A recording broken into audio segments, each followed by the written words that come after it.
MATAlinghaga podcast, where we discuss horror genre, stories, and movies. Hey everyone, and welcome back to MATAlinghaga podcast, the podcast where we talk about books and their movie adaptations. I am your host, Gio, and today we're diving into one of Stephen King's most iconic horror stories, and it's called It. I know it's kinda funny that it's called It, but it's It. With me is a horror fan and King enthusiast, Mr. Brad Aguilar. Welcome, sir. Thank you. Hey, thanks for having me. I'm excited to talk about it. It's one of my favorites. Alright, let's get right into it.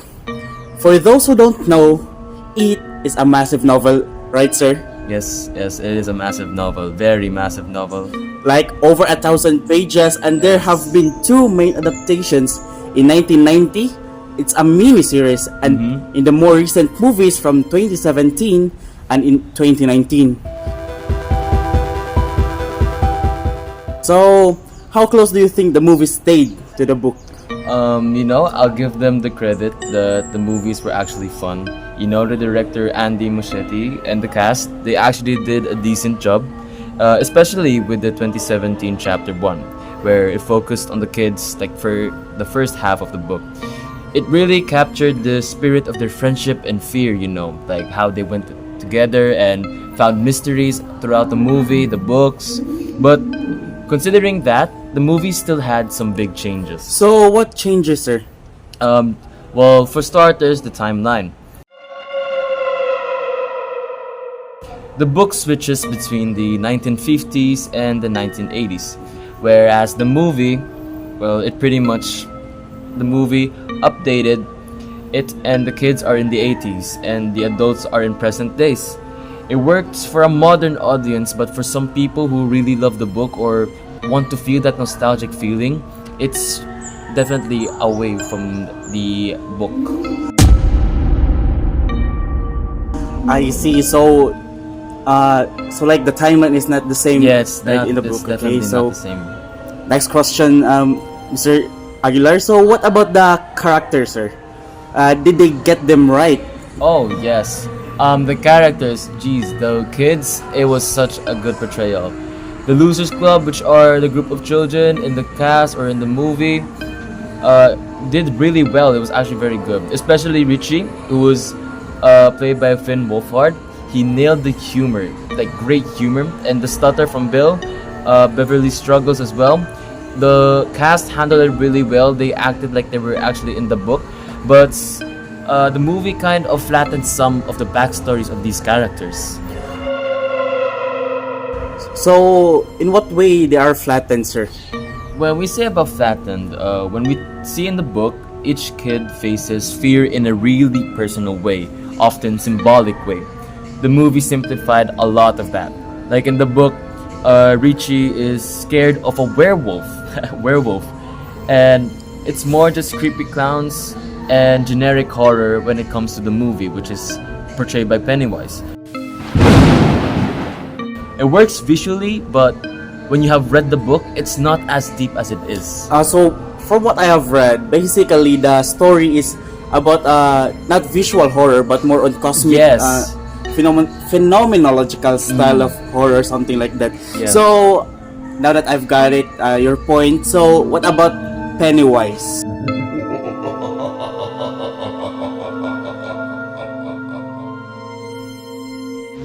Yes, Pennywise, the main character, somewhat the main character in the story who was very feared. Portrayed by Bill.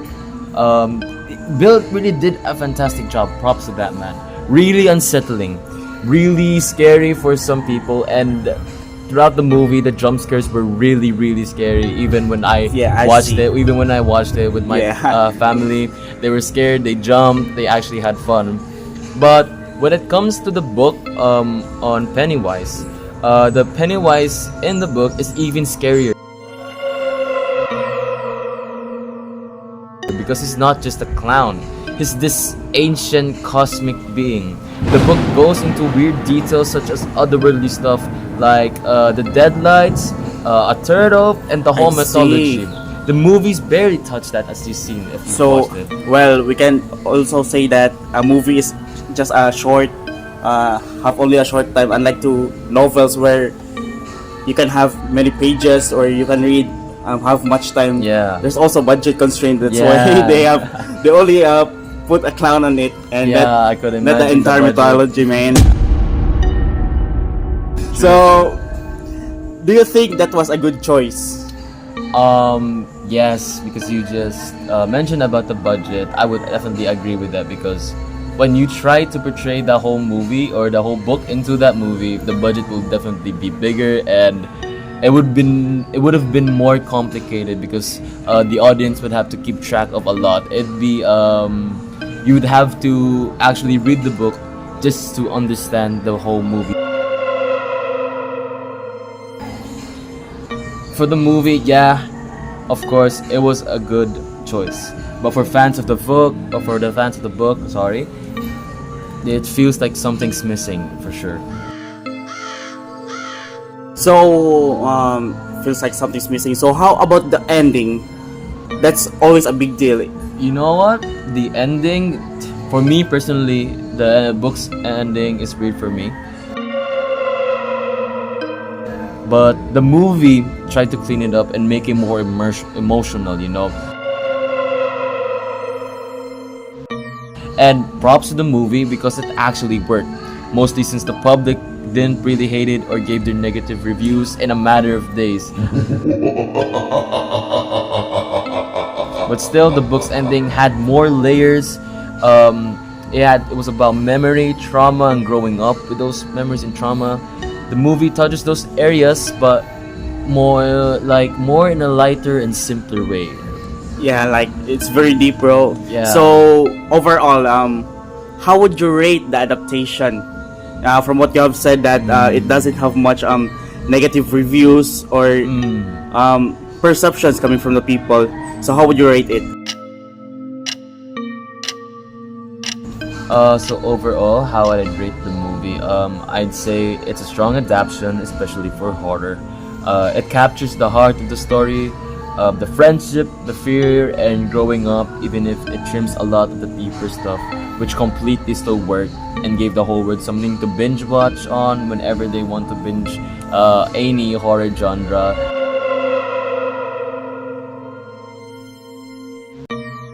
So, personally, I would say the adaptation was successful. Even for fans who really love the book, I personally loved the book a lot. I was still happy with the product the director, the producers, the cast gave when they released the movie, and I would definitely recommend it for someone who wanted to watch a horror movie. Well, it's kind of awesome. It's kind of awesome, sir. But Yes. I'm not actually a fan of horror movies because I get scared so easily when I watch something like that. But I've seen it.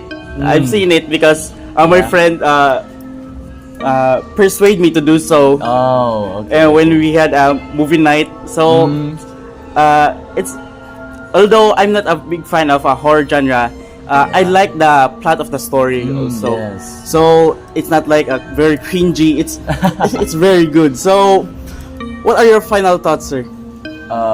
You know what? My final thoughts.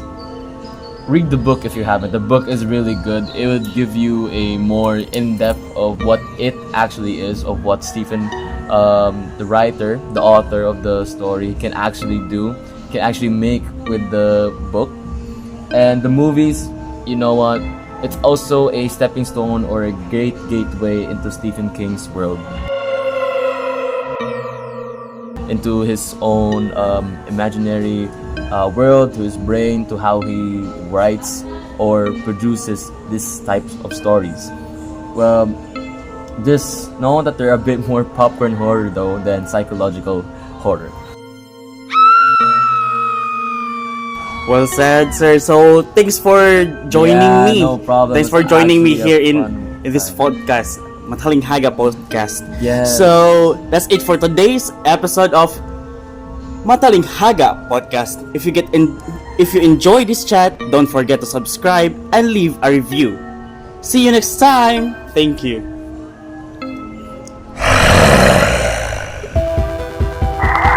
you enjoy reading horror stories? Or do you like watching scary movies? Here in MATAlinghaga podcast, we talk about core matters. Did you enjoy today's chat? If yes, we will come to see